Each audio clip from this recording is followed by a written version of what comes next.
Good day everyone! Welcome back to our channel. Today we have a special guest.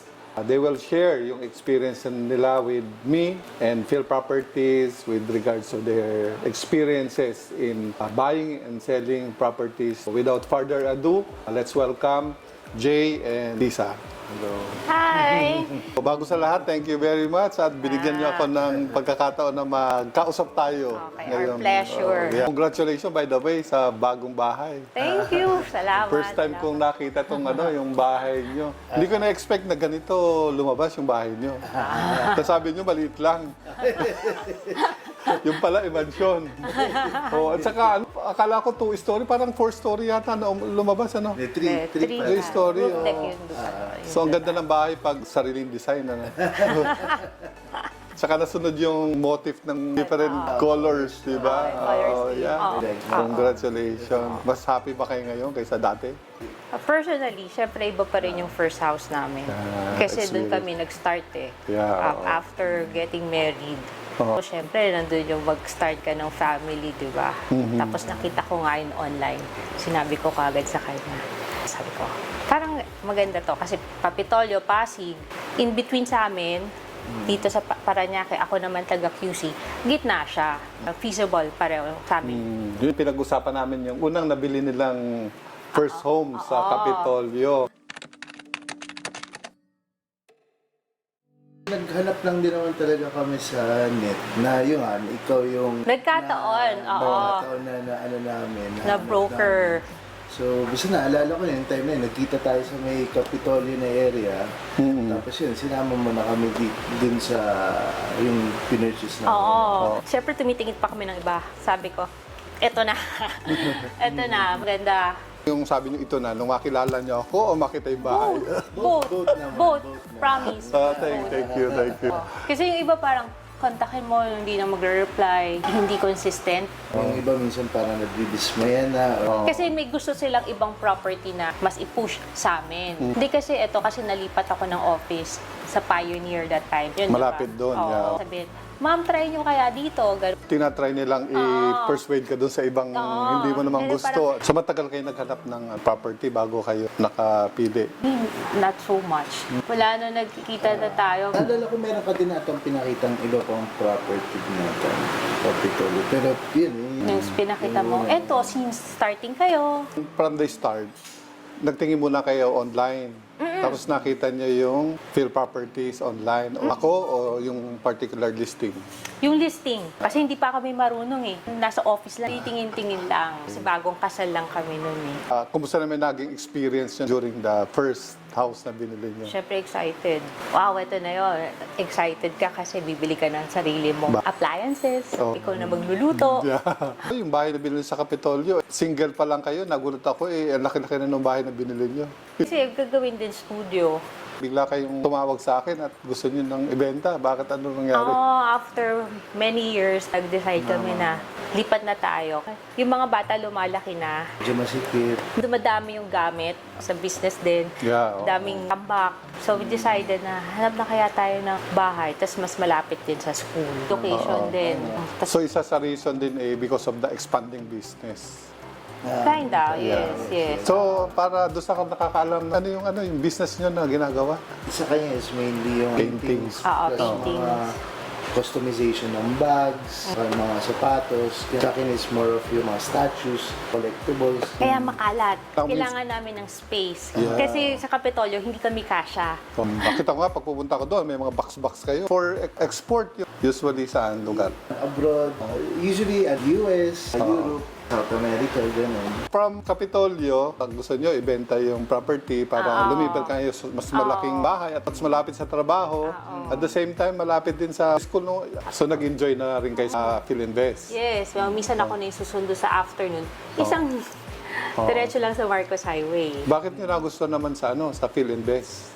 Maganda din siya dahil malaki yung area niya. Tahimik. Kalye, malalawak naman yung kalye, malaki yung community. So, Safe, parang... safe, secured. Yes, secure.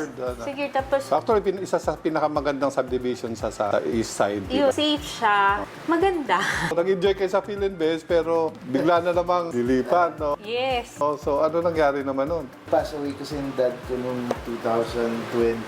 Yung mom ko kasi dito na lang kasi siya mag-isa. Kasi mag-isa lang siya. Lumipat na kami dito. Oo. Originally, plano naman talaga ng dad ko ever since na lote dito. Hindi pa yung sinasabi na gawin mo na lang ano to, dito na lang kayo tumira. Oo. So, nangyari pa, kung kailan siya wala na, binuo namin tong bahay na to. Since Kailan? malaki naman yung bahay, nagsiksikan mo na kami sa loob. And then eventually, we decided, tara magpatayo na tayo then for the kids and our studio. Kasi we don't have studio inside. Ganun ulit. Ano naman experience nyo during the construction ng house? Yun nga, thank you. Thank you. Kasi ikaw yung nag-provide sa amin Oo. ng Kasi we don't know how to start. Ah. Diba? Kasi this is different. Before, we're just buying houses. Oh, diba? yeah. Dati, renovation lang nung Renovation. Mga simple, palit ng tiles. Yeah. sa Oo. neighbor. Tapos this time around, hala, from scratch. Sanay lang tayo, bibili, tapos re-renovate. This time around, ground up. O, iba. Ano mas maganda experience yung bumili ka ng first home nyo o yung nagtatayo na kayo na Hindi, sa magkaiba eh. Magkaiba din naman. Magkaiba yung excitement eh. Kasi, Masaya at siyempre may sakit sa ulo. Pero maganda naman overall yung experience eh. Kasi pag bumili ka ng bagong bahay, disenyo yun ng architect eh, di ba? tapos ikaw na lang Ikaw na mag-improvise or tipong magre-retoke na lang ng, kailangan namin ito, sige. Eh, nung ikaw na magpapakonstruct, Experience natin ay yung journey natin, di ba? From start, yung first home nyo. biro mo di how ba? many years na tayo Oo. magkasama, magkakilala, di ba? Kaya nga mag-explain sa kanila kung paano yung naging process natin mula sa first home, Yes, ibinenta. first home, tapos benta yung first home, then look for another home, tapos you have to sell that house. In Philinvest. Oo. And then look for, then up to until now. Hindi ko sasabihin na ito yung ultimate pala kasi alam ko gusto nyo bumili sa Ayala, Alabang. Di ba? I'm also asking you for help para dun sa parents ko. Oo, yeah. So parang may extended na. Yes, oo. Pag may nagtatanong, wait lang, refer ko kayo sa broker ko. Even my brother, di ba? Yung Yeah, o sa condo. o sa QC, di ba? Ito sa partnership for Oo, Yeah, parang part of family na din. Kasi first comes to mind, si Manny. kahit ilang First- taon na yung lumipas. Ikaw yung Oh, yeah. Thank you. And I'm also very grateful. Pero pa transaction tayo sa Cavite na farmland nyo naman, di ba? Yes, oo. 6,000 square Oo. meter. Ang ganda rin ng property na yun.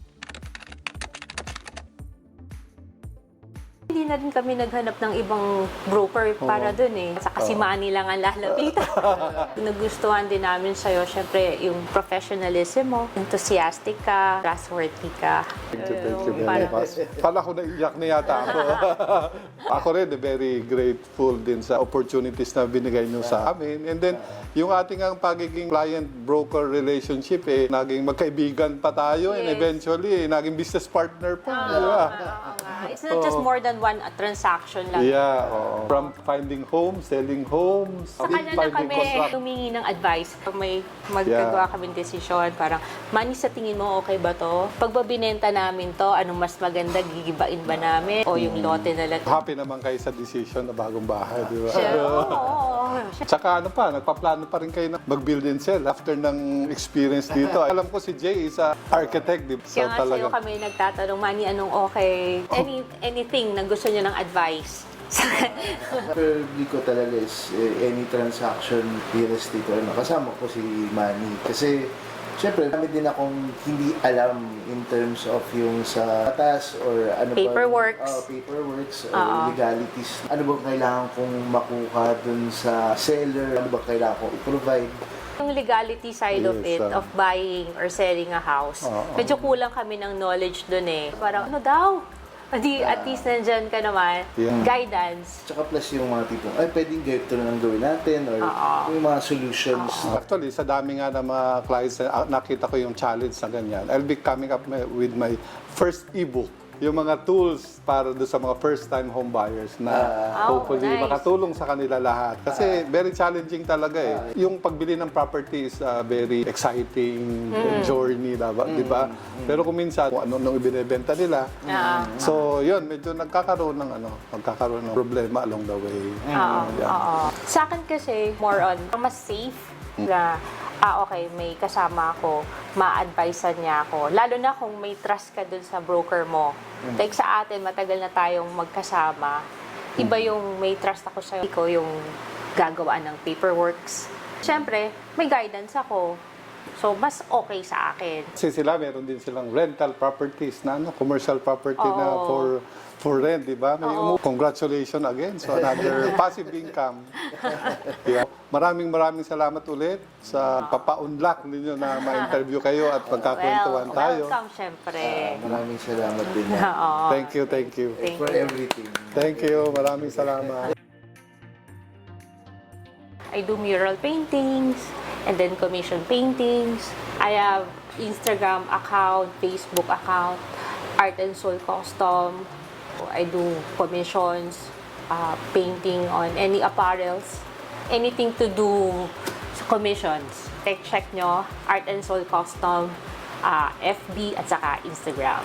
Meron akong Facebook page which is yung Statics Custom Collectibles. Meron din akong Patreon which is actually yung nakafocus ako ngayon sa Patreon, yung Statics STL Workshop, yun. And there you have it.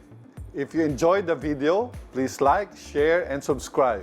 Your feedback and requests are important to us. Whether you're buying, selling, or investing in real estate, please contact Phil Properties today. Thank you for watching this video, and we are your reliable, full-service real estate partner. We'll